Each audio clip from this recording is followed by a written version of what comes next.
Hi, you must be wondering then Priyanka asks so many questions about fashion but never gives us any practical solutions or strategies. Well, today I will be asking all of that from my guest, and I hope this episode will be interesting for you guys. So, we have heard like so many stories about people starting their businesses from a basement and that becoming such a hit and a success. And we all wonder, is that even possible? Is that even true? Well, today our guest is someone who started his fashion from an apartment in Noida, from a guest bedroom in his apartment in Noida. And in layman terms, I would say that he's quite famous. So please welcome Jatin Malik.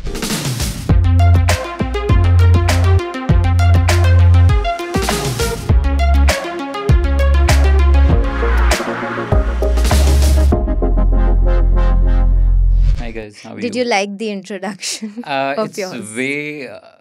I'm humbled. I'm flattered. Yeah, but yeah, I like the introduction. I love the introduction. Nice. What are you wearing? I'm obviously wearing JMC. I Yeah, I think. mean, I want you to describe the collection. So yeah, I'm wearing something which is one of our bestsellers, which is 1111. The corset's name is 1111, and I think I designed it in 2021 for Paris, and it immediately became a super hit, and Mhm. a lot of celebrities have also worn it.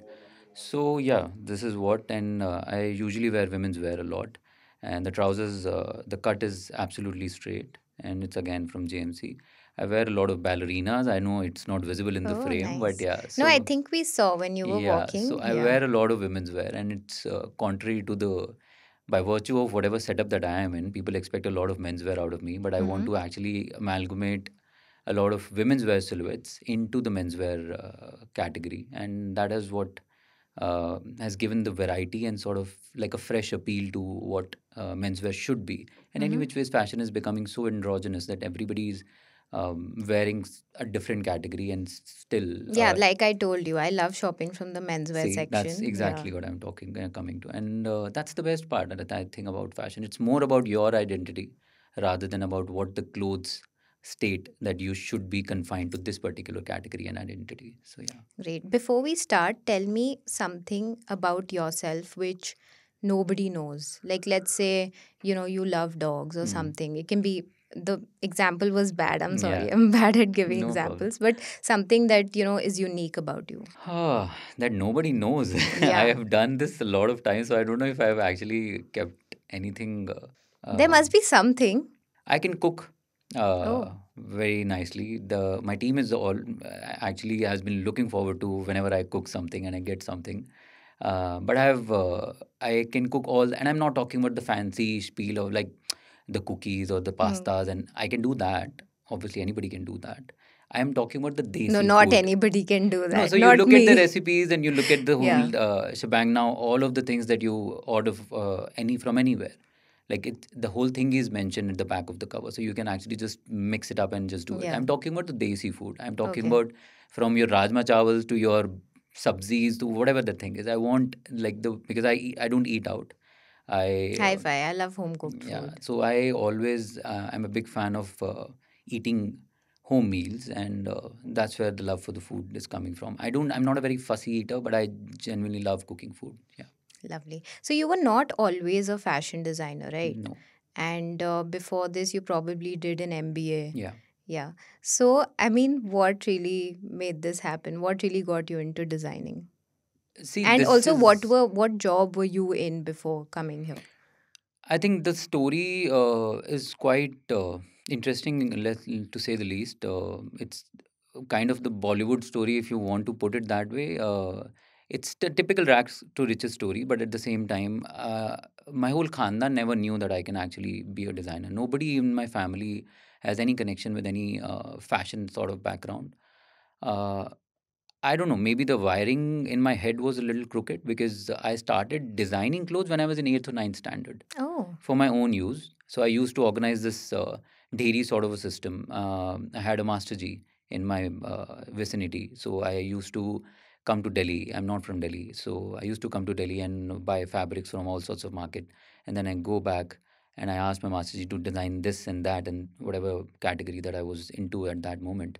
I used to get some sort of quotes written, not through print. Mm-hmm. I'm talking about embroidery. Oh, Yeah, I'm nice. talking about eighth and ninth standard. So I was into that, and my friends used to like my clothes.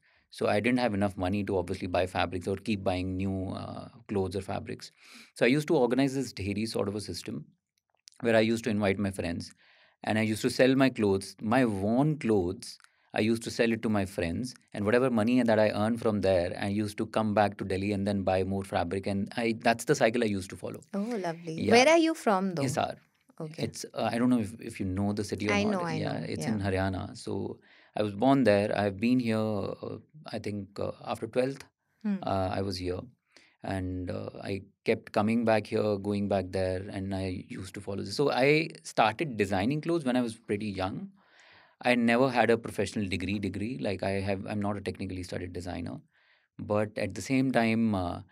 All of my friends, I'm not even talking about my guy friends, I'm talking about all the girl friends also, used to take me along for shopping and everything. So I used to style their clothes, I used to design clothes for them, and same goes for my guy We friends all need also. that Yeah, friend. exactly. Yeah. So there was a time in my life where my phone used to have all of the pictures of the trial rooms of different brands, like somebody sending me if this is looking nice or not, this is that is looking nice or not. So this happened. Then I obviously, because I'm from a typical Punjabi family, my family wanted me to have this very secure sort of backing first, like do the MBA, do the typical spiel, and so that's what I did. I started my job with the DLF leasing. I'm saying DLF retail. Okay. So I was taking care of the leasing of DLF Emporio and Promenade and DLF Saket also. It was pretty new properties. Like nobody even knew how Emporio was the first or the second day after it opened. Actually, I interviewed Pushpa Bector. Yeah, so So, I I used to mean, work. she She told was me the my story. boss's boss Oh, when I was nice. there. And I don't know if, because I have changed my whole look a lot of times. People don't even recognize me when I go there. But my boss's boss was Pushpa Vector. And coincidentally, my first ever interview for any fashion magazine, it happened with GQ, Hmm. was also taken in Emporio Oh, on the nice. terrace. So yeah, that's so that's what I'm saying. It's That's a good how. Yeah, location. it's a good Yeah. location. That's how life comes full circle. So I started from there, and then obviously a lot of once you start your corporate career, then you obviously try and just move up the ladder and just go different stages. I think it was 2015 August. You may call it epiphany, you may call it anything else. I just thought that it's done now. I would regret this for the rest of my life if I don't take this plunge and do this. I kept designing clothes. I obviously was very inclined towards it. I asked myself, and it's a funny story. I don't know if. So, a lot of people ask me, how do you find your passion? I don't know how you find your passion. I can only say, or I can only tell you the way I asked myself, what is it that you want to do in life? I'm not even kidding.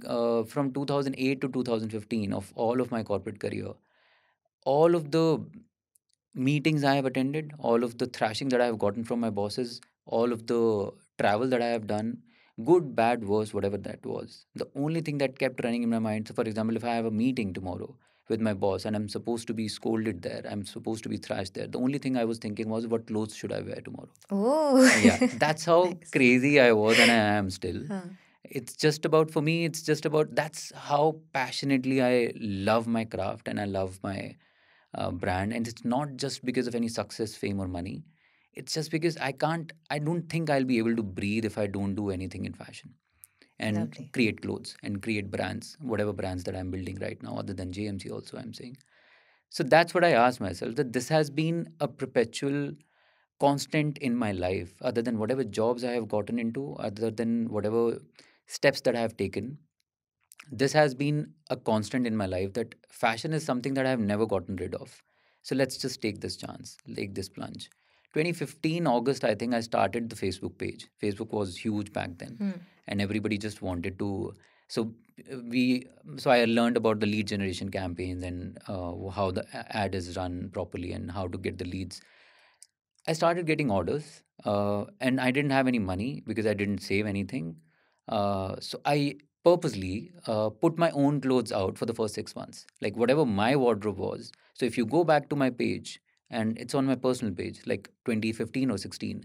Whatever post, if you see, it's of all the formal clothes, like the blazers, like Ah. the Tom Ford lapel, like the well tapered, well cut suits that I have actually put out. So I started getting a lot of response from the market, and people started coming on to. So I used to get out of the house in the morning. My office timing was 10 a.m. and 9:30. It's just 15 minutes from my house at that moment. So I used to just ask my security guard to just click a picture, or Hmm. my sabzi wala outside the house that just click a picture of me. So if you see the pictures, I'm standing randomly right in the middle of the road somewhere, or randomly on some building's Hmm. terrace, my building terrace, obviously.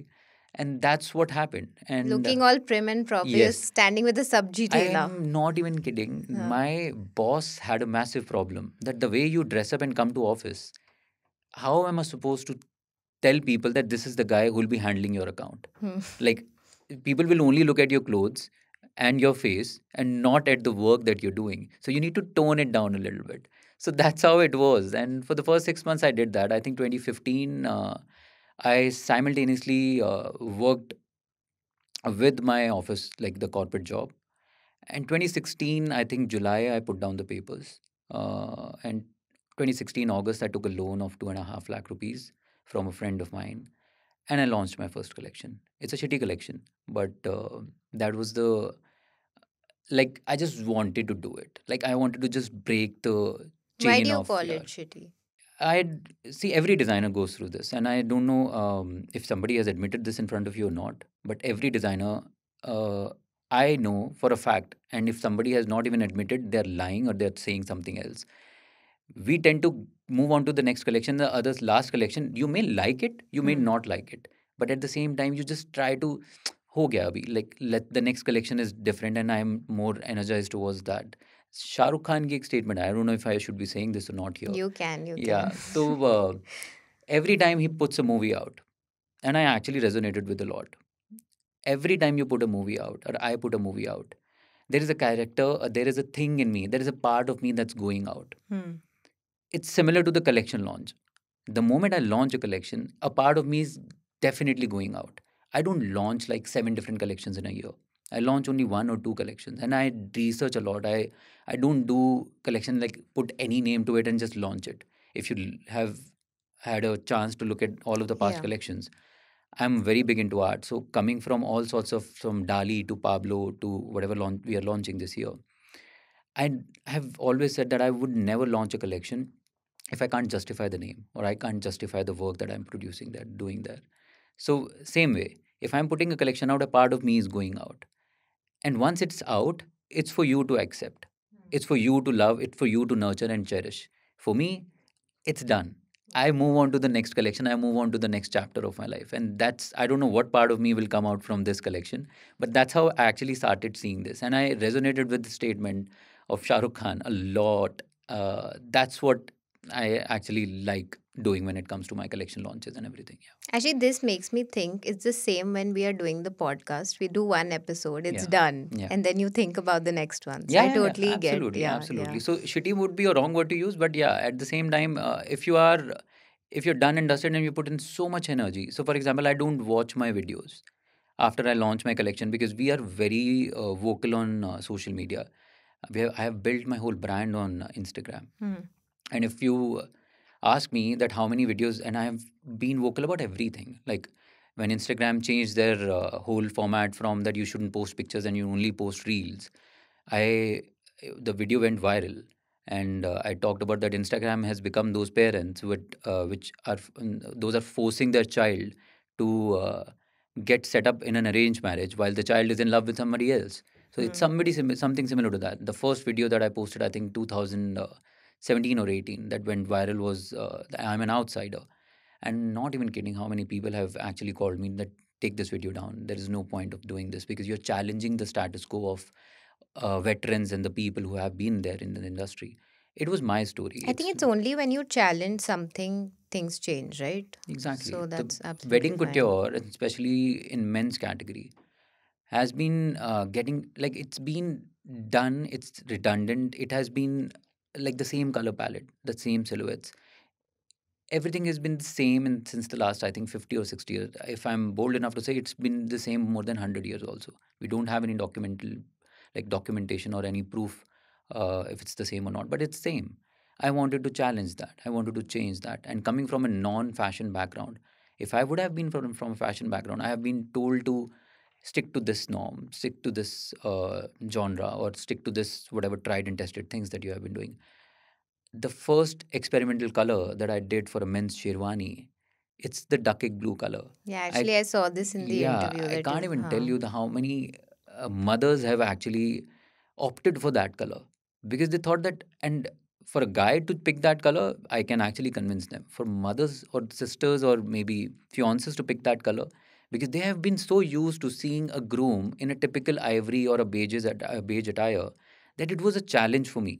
But I somehow convinced these people, and now anybody who comes to the store, the first thing they ask the sales team is, what is that? So we have been very vocal and very known about for our color theory of the season, the color of the season. So this season, what is the new color of the season that you're doing this season? Pantone colors. Yeah, Nice. absolutely. So that's what the You know, whole I story actually is saw about. a reel of yours where it said the bride told the groom not to buy from your place because he would look better. It has Yeah. happened twice or thrice, but this was very evident. Like they're very cute couple, and I like and luckily or unluckily, I don't know. Coincidentally, I was there at the store. So the sales team came inside the office and then told me that the guy actually selected the outfit, shortlisted, about to pay. And the girl came into the equation and the straight away said, "No, you can't wear that. You will look much better than me. You can't wear that. You need to get out of the store." And they actually rushed out of the store. Oh. Yeah, so that's what I'm saying. It has happened. A lot of times the fiancés have this thing that I want the same embroidery that you have done on my guy's sherwani, on my lehenga also. We have done that. I have 99% of my pieces are hand done. We are very big on embroideries, and this is something which I take a lot of pride in, the kind of craftsmanship, the kind of artistry that goes behind, and especially because my inclination is more towards the art culture, like the Hmm. not to say like just to put the art on the fabric, like the inspiration from Dali's, for example, paintings, all of the techniques that we have started incorporating into our garments. It's something I also sometimes get a little flabbergasted, like, how has my team achieved this sort of work? Hmm. Hmm. So it's that sort of love for the craft that we have. And that's what I think resonates with a lot of fiancés, because in women's wear also, a lot has been done, but a lot has been done on the same sort of platform, like a same sort of tangent. Hmm. People have not experimented with. So, for example, I would want to, if I launch, I think this is the first time I'm saying this out loud on any platform.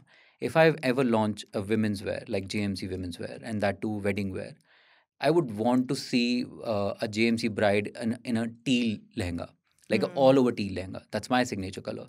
It'll be an amazing look. Why don't people try it? I have no idea. And I get it. It's ritual. The ritual is such that you need to wear red or something on that line. But it's done and dusted. Let's just experiment a You little know, bit I'll here. be happy when brides actually wear a tux for their, wedding. It's That'll amazing. be Yeah, surprising yeah, for yeah. me. You Yeah. style it right. You Yeah. wear a tux. You pair it up with a long shirt or a long sort of maybe a sharara can work with the Yeah. tux. Yeah. That'll look stunning. Or like even you can keep like the heavy skirt and wear like Yeah, a tux on top. yeah. I would actually try that now. High Yeah. collar with a tux blazer, with a straight trouser or straight pant or some sort of like a structured skirt. That's the look for the wedding. Why not experiment it with it? Yeah. Nice, lovely. Yeah.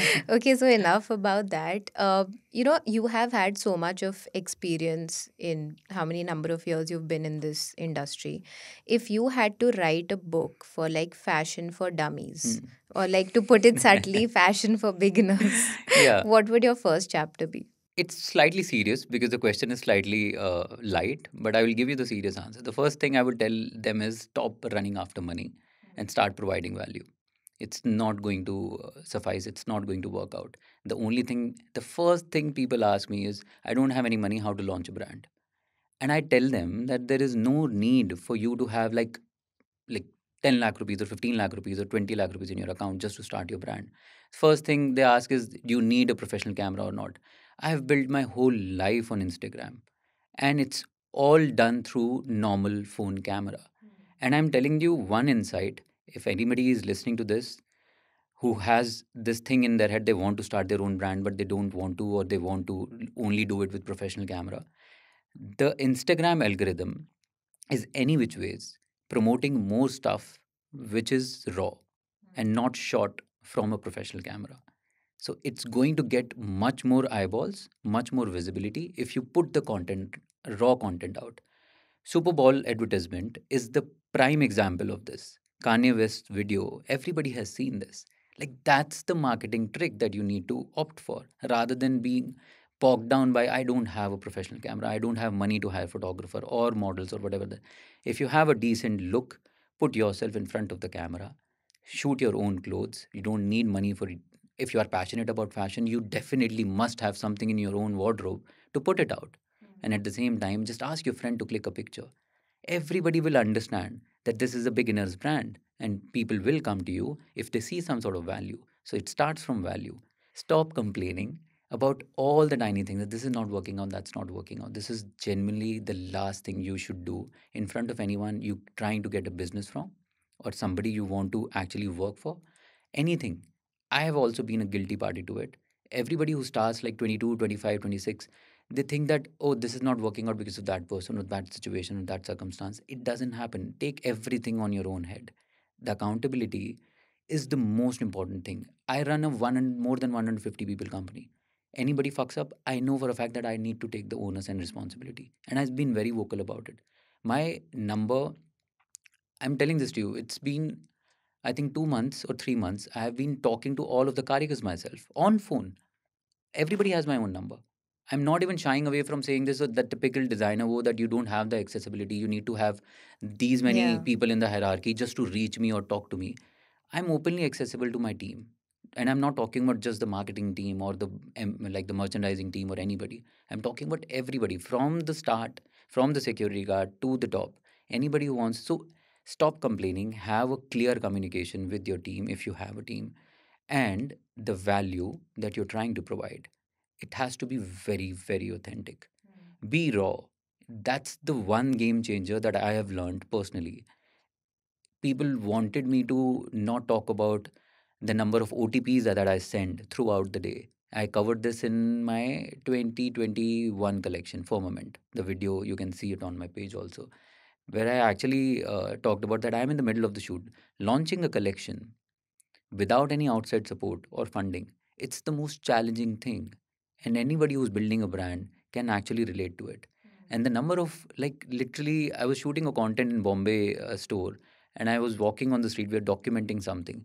And my phone is like buzzing only because of the OTPs. And I covered that also, that you need to understand what I'm shooting content for three different brands. And at the same time, I'm sending OTPs also. And that's what I'm talking about. And everybody from the get go, all of the PR agencies that I used to work with and all of the marketing people that I used to work with, you should not put this out. This is too raw. This will not work. You should only stick to this. This designer has been doing this. You should do. You need to challenge the status quo. This is one. You need to be absolutely raw and authentic. You need to provide value. You need to be completely focused on one single product. Do not go all haywire on ये भी launch करना है, वो भी launch करना है. Stick to one product. These are the Hmm. 4 or 5 things that I would definitely say to any beginner who's Nice. trying It's to. a whole book now. Yeah. Okay. Yeah. Okay, great. When we talk about raw, so this came up like, in my mind. So I recently saw ASAP Rocky's collection Yeah. of AWGE. Mm. So it was on American Sabotage. And I found, like you said, these things catch your eyeball. So Yeah. it did. Okay. It was like really amazing. So what are your views on it? And if you had to ever do something like this, select a topic and, Mm. curate a collection, what topic would that be for you? See, it's a very controversial sort of a situation that a brand would put themselves in, because I have also done that.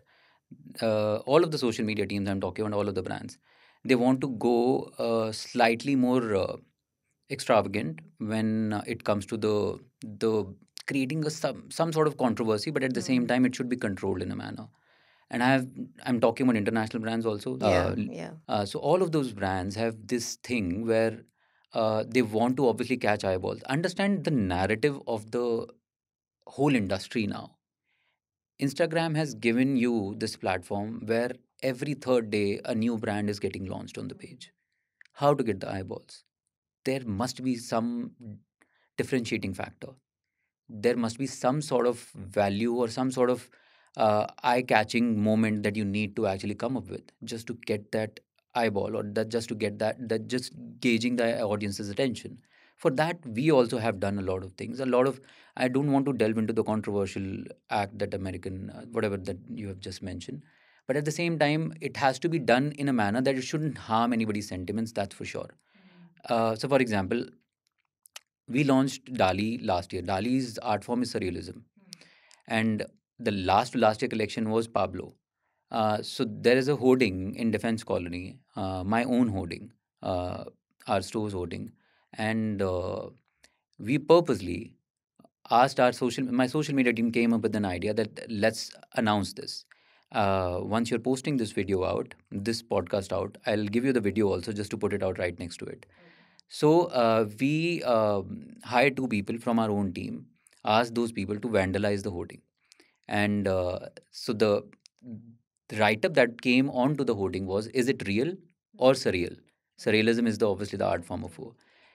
It obviously got a lot of eyeballs, and that's how we wanted to. So our name launch is very important for us. So the name launch video that we are about to shoot in another 5 to 6 days, I don't just do the collection launch. I launch the name first and then I do the collection. For me, the name launch also requires a build up. And that's what we did with this hoarding vandalize. And I was in the gym, and all of these guys were there. Like, there are three people from social media team covering the whole thingy. There is a videographer, there is a photographer, and then the police came over. And I was Oh. in the gym, Oh. and we have all documented in the video. And somebody called me from the team that the police wala wants to talk to you. I get on a call, and the guy says, ये सब लोग बोल रहे हैं कि ये आप ही की होर्डिंग है. मैंने कहा, ये आप ही ने अलाउ किया है इनको? मैंने कहा, हाँ. यस, मैंने ही अलाउ किया है. ये क्यों कर रहे हैं ये सारी हरकतें आप? मैंने कहा, ये सोशल मीडिया के लिए कर रहे हैं, बेड़ा गर्क हो आप लोगों का. So that's what he said. And these guys actually like got picked up, and then the whole shebang, and then we got them out and whatever that thing is. So I never thought that it'll go till that low, but I wanted to get some sort of eyeballs, because the collection launch and the collection name is something which is very important to me. Coming back to your point, all of these things are going to happen because it's getting very crowded. Yeah. Instagram is getting very crowded. You need to get people's attention in some sort of manner, but till what extent we can push the narrative is something that every brand has their own sort of judgment call to take. For me, I know for a fact I will never do anything just to get the eyeballs. I will definitely try and put more of my story out in a very raw form. And my story is any which way is filmy, so I know I can get some sort of eyeballs. But creating controversy just because of like you want to get eyeballs, it's a, again, depends on, varies from brand to brand. But I would rather stick to a narrative where we get the eyeballs, create some sort of fun content, and then just move on to the next chapter. Yeah. So, like you said, this space has become like so crowded. And Yeah. till now, whoever I've spoken to, like on this podcast, has been somebody who's already achieved success and they Yeah. started like 4 5 years back. But I saw a video of yours, like, I think it was your podcast. Mm. So it said that even if you have like 1,000 followers or something, Yeah. you should, not listen to others and still put out your Yeah. content. Yeah. So what is like the advice, like, for people who have like 500,000 followers and they really want to, build their Instagram and their followers and everything.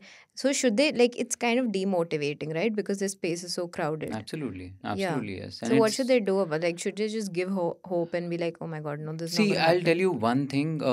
Nothing matters. Your hashtags actually don't matter. Your keywords, supposedly, which has started working for a lot of people, doesn't matter. The only thing that matters is your content and your raw content. The problem with Instagram is r- your content is only reachable to a very specific number of audience. Like, a very minute percentage of total follower count uh, is getting to see your content. So what do? You stop posting content, or you start creating awareness. There are two ways to do it. Anybody who's listening is trying to start their own brand and they have 1,000 followers on their page, what I would suggest them to do is start going heavy on Instagram ads. Like, I'm if you want to be even more like detail oriented, start with 1,000 rupees a day, or 500 or 700 rupees a day. it'll become like very eye-opening sort of an experience for people. If your content is good, people will come onto the page. They may not necessarily follow you back, but they know in their mind that there is a brand who's doing a Hmm. phenomenal job. They will see that content, if not once, twice, or thrice. The fourth time or fifth time they'll see the content, they will definitely come back and follow you. This is the right way to do it. Everybody starts from zero followers. I'm not Yeah. saying this is a cliche statement for a reason. When I started, I know for a fact I used to get bogged down. Same, everybody. It's psychology, right? There were players in the market who are still there in the market. And I obviously can't take the name, but there are two or three designers I used to see that they're doing shitty stuff. But at the same time, they have like 12,000 followers at that Hmm. time when I had only 300 followers. For me to reach that 10,000 mark was a big freaking deal. Like, how will I be able to match that? When will I be able to match that? I started reading. I'm a spiritual person, so I read a lot. And I started reading about this thing where just imagine those 300 people right in front of you sitting. You know how many 300 people is a big count. If you fill the auditorium or a space with 300 people and everybody's just looking at you will not be able to give any speech. You'll get nervous. Exactly. Yeah. So start imagining your process like that. That will work out. And I'm not saying that it'll change a lot of things, but it'll change your perspective. It'll give you or it'll put you on the same track, which is taking you away from posting stuff. And then I said the continuation of that reel that you saw was this only. I would genuinely want to watch how Sachin Tendulkar prepared for their matches. Like if somebody would have documented it, I would definitely pay the money to watch that.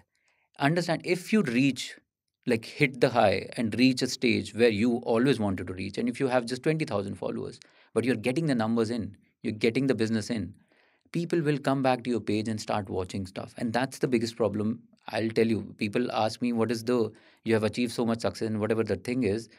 I'm saying I'm still trying to build my YouTube. I have not put any attention to that. Now I have hired a full fledged team. I am also kind of demotivated because the views are not getting. But at the same time, I know for a fact it's not about the current situation.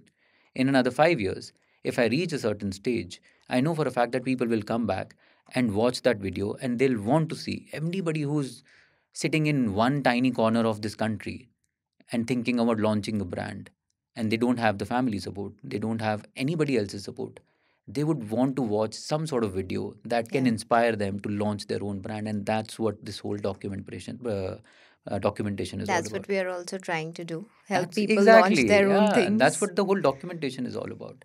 For Hmm. me, I joke around in the office that people walk with their bodyguards, and I walk with three videographers surrounding me. Hmm. Everything is documented, and especially when it comes to like just launching the collection, when we are very close to it, I can't even breathe without a camera on my head. That's and it's not about that I would put everything out. I'm building simultaneously for a page or for a channel which will be put out maybe in a movie form, maybe in a series form, maybe we'll talk to Netflix and Amazon, like launch the documentary of how we built these many collections once we reached 1,000 crore mark. Maybe. I don't know. Waiting to see Yeah, the so it will documentary. happen very soon. And I'm not even saying that in a pompous as like a designer sort of a manner. I'm saying this with utter humility. We'll launch the biggest fashion house in this country, and we are in the midst of it. I'm launching three brands this year, not because I want more success, fame, or money.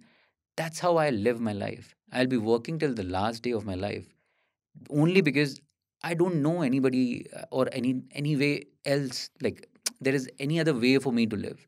This is the only way I want to live.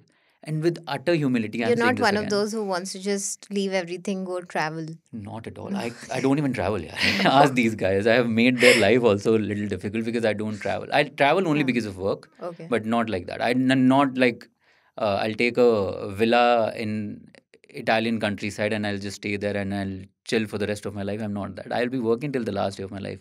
Maybe at 80, 85 years, I'll be coming here again if you are here and I'll be giving you No, one we'll more. call you sooner. Yeah, yeah, yeah. That's what I'm saying. Yeah. So the intent is to document anything and everything that you can in the context of the brand that you are building in another 10 years or 15 years.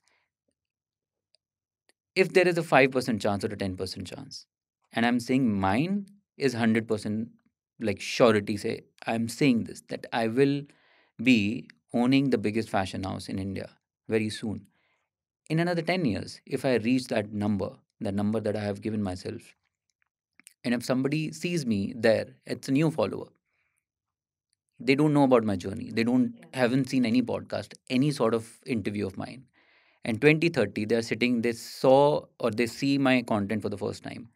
They will have the documentation or the proof of how I have built this journey from 2015 or 18. 15 years worth of documentation I want to provide to that person who would come to my page on 2030 and will watch the first piece of content that I have be putting out that A particular moment. visionary Yes, designer. That's exactly. gonna Kind be of. my titles for this. So that's Okay, the so thing. this discussion makes me think of two things. Firstly, you talked about having like a long term plan. So I actually was listening to a video where it said that a person who lives on daily wages has like a very day to day plan. A millionaire has like a 3 or 5 year plan. A billionaire has like 10 year plan. So, I mean, which category do you put yourself in? Billionaire. I will always put again. I This interview may give you a lot of hate comments also for me, but I'm just not saying this in a very pompous manner. I'm saying this with very. I know my vision. I know my purpose. It's my calling, and I've read somewhere that if you found your calling, then your purpose is not to just keep it to yourself. You need to share it with your people.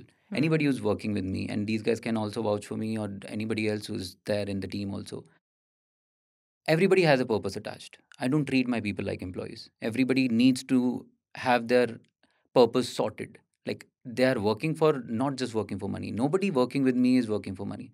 They have a purpose attached, they have a direction attached to it.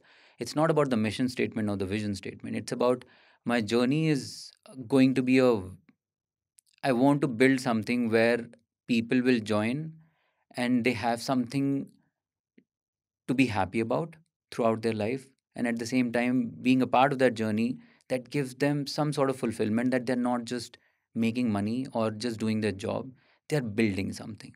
That's the thing. And billionaire or not a billionaire, that comes by the virtue of it, as a byproduct of it. The money that we are getting or we are earning from all sorts of corners is only the byproduct. For me, it's the, I wanted to change menswear wedding couture industry. We did a pretty decent job. Now, all sorts of veterans also who have not even touched menswear have started producing menswear collection. If you see, they're actually obnoxious, but at the same time, they're doing it because they know that the industry has changed. I am the first-hand witness of the same. People called me crazy, what not. You'll go bankrupt and you'll not be able to survive, and in another month or so you'll shut down your business and everything. I'm still here Hmm. after 8 years, and it's only I'm. These guys are pretty young, but I always say that I haven't even started yet. The brands that I'm launching this year is going to was the plan in 2019 that I will launch at least 3 to 4 these categories like new brands in 2024 or 2023. Now, whatever I'm planning this year is going to not even start in 2070, 2027 or 2028. My vision is to start, like, make the foundation stone so strong that anything or everything that we build on that, it's going to be like whatever ecosystem that I'm building. So from JM Unplugged to in-house PR to JMC to Sulry to new brands cancelled, for example. I'm launching an art gallery also. So all of these things are a part of ecosystem that I'm building. I'm in no rush. People say that you're spreading yourself too thin. I'm not, because I have my people with me. I'm not doing this alone. Like a person in my whole in my company is launching a perfume brand with me. A person in my company only. I'm launching a women's wear sort of a casual wear brand with me. So it's not something that I have to be involved, like involved. But if you have your loyal people with you, you can actually think it out like a long term vision that you have. And that's what I'm building. And money will always be a byproduct of it. Let me build the brand that I always say this to these guys. The brand will come. That's where you need my energy on. Rest of the things will obviously pan out. So We will reach that status very soon. That's what I'm saying. Lovely. So when we talk about loyalty, do you think designers support other designers? Or have you received any sort of support from designers? Honest answer or the Honest. manipulated or like the Honest. concocted answer? Please be honest. Nobody supposed nobody in this Okay. industry, and especially in Delhi and in India. Let me just be very vocal about it. First few years, or first 6 months or 7 months, nobody even take you seriously. The next 6 to 7 months or maybe a year, they start taking you seriously, but they start to bitch about you. In another one more year, they stop talking about you because then it start to hit them. Hmm. Then 4 or 5 years, 3 or 4 years, or 4 years or 5 years, if you actually are able to sustain yourself for 4 or 5 years in the industry, then you say, "Hi, he's doing a decent job." And if you are able to, in some manner, uh, sustain yourself for more than 6 or 7 years or 8 years, then they start recognizing you. That's what the whole journey for me has been. And everybody knows everybody on Instagram. And Yeah. I'm not even kidding. Like everybody knows everybody on Instagram. The circle is not that vast. If you go to any party, like I remember the first interview that I talked about with GQ in Emporio. Everybody knew who I was. Everybody who was there, who were there. I also had an idea ki who they were. But in Delhi and Bombay, Bombay फिर भी better है. But Delhi is nobody will come and even actually greet you because everybody, you know how many people, and this is going to pinch a lot of people. How many people right freaking now, just want you to fail? Hmm. You have any idea how much happiness they will get? Just one wrong step, one wrong decision, and you just not even fail. Like your collection bombed or your Instagram. I'm talking about the petty mistakes also. Like one error in a copy that you are actually putting out on Instagram. You find one like petty mistake, like a spelling mistake. People will take a screenshot and just float it around the market. Like, oh, they don't even know how to put the copy out. That's what this whole culture is all about. I'm sounding They're very waiting to pick pessimistic. on you. Yes, I'm sounding very discouraging and pessimistic for people who are trying to build their brand. But you need to be completely, that's where it goes back to. The accountability is on you. You are alone, you will be alone. Nobody will believe. The only thing that you need to understand is if you're putting a good product out, your friends and family should be the last person you should be thinking of that they will support me. In this day and age, I'm not even kidding. Your strangers are your best friends.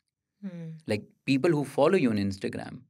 And if they are regular there, the kind of love that you will get, there is a flip side to it also. There is a lot of trolling also.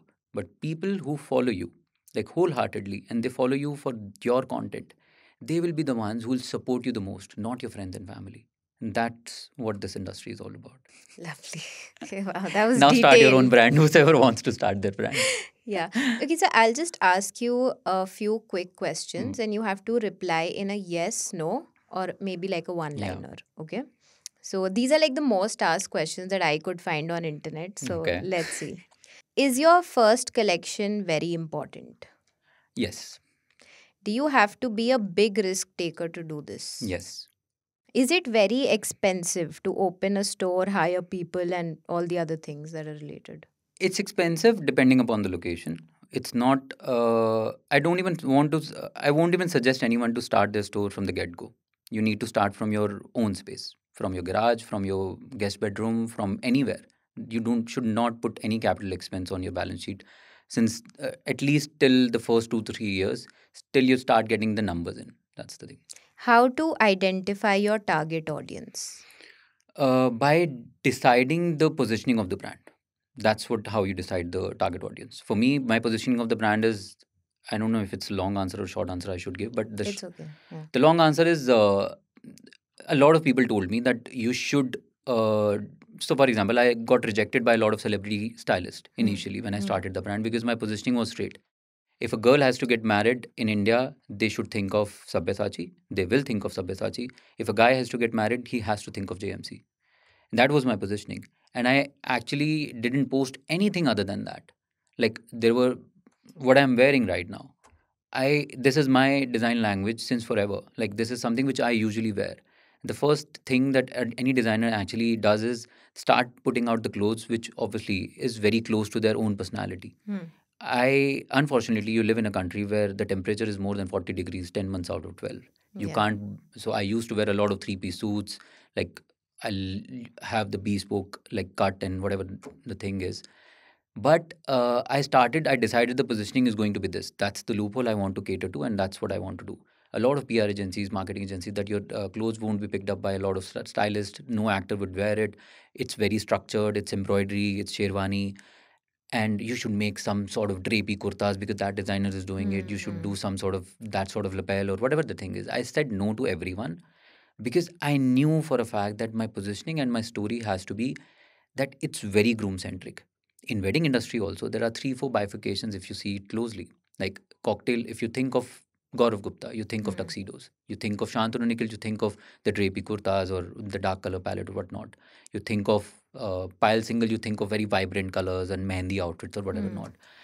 For me, when it comes to JMC, everybody should think of JMC as uh, like synonym to a guy getting married on the day, like the D day. Hmm. That's what I wanted my positioning. So my positioning decided the kind of target audience I want to build. I wanted to address all the NRI grooms. I wanted to address all the top A-list grooms who are well traveled, well exposed, know about the craft, know about what they want to wear. So that's what decided the positioning for me. And that's what everybody should do. They should first come up or decide the positioning of the brand, and then they should decide the audience. Great. Yeah. So I'll just end this question answer at that. And Yeah. if you have any more questions, you can reach out to him on his Instagram. भर जाएगा page पहले भी बहुत बार हो चुका है. I keep answering that anyways with, yeah. Okay, great. So I think we've had a lot of insights for today. And we always play this game before we end the podcast. Okay. So this has nothing to do with like the brand or the business or anything. It's just a fun thing. So you have to be quick about it, okay? What are the top 3 songs on your playlist currently? I think top 3 songs. I don't listen to songs. You can ask What? top 3 podcasts. You can definitely ask. Even one song, the one song that you are listening Shed to. Faker. I think I Okay. listen to him a lot, but I rarely listen to music. This is, yeah. Wow. Okay. A skill you have always wanted to learn but never got the time to. I wanted to video editing, like the full fledged video editing. I am very good with sequencing and everything, but I want to learn the nitty gritties of how to edit a video properly. Okay. Rom-coms or crime thrillers? Rom coms. Me too. High Yeah. five. Okay. Your biggest fear? My biggest fear: losing my team, losing my family. Okay. What was your last purchase? Wristwatch. Okay. So that's it. Thank Yeah. you. That was the end of our podcast. Perfect. Yeah. It was very quick, yeah. Genuinely, it was very quick because I'm used to. So these guys though must have slept abhi tak. Agar it felt so natural, it felt so organic. It felt like a normal, like a one-on-one conversation, like I'm sitting with a friend and having a chat. For me too, it just felt like I'm having a cup of coffee with Yeah, like a person I'm talking somebody's to. talking to me about the brand. It's not about because I've done this a number of times. So this was the like the most organic, most natural, and the most quickest conversation, like quick conversation We are that we being went in. raw. Oh, yeah, exactly. And I think Yeah.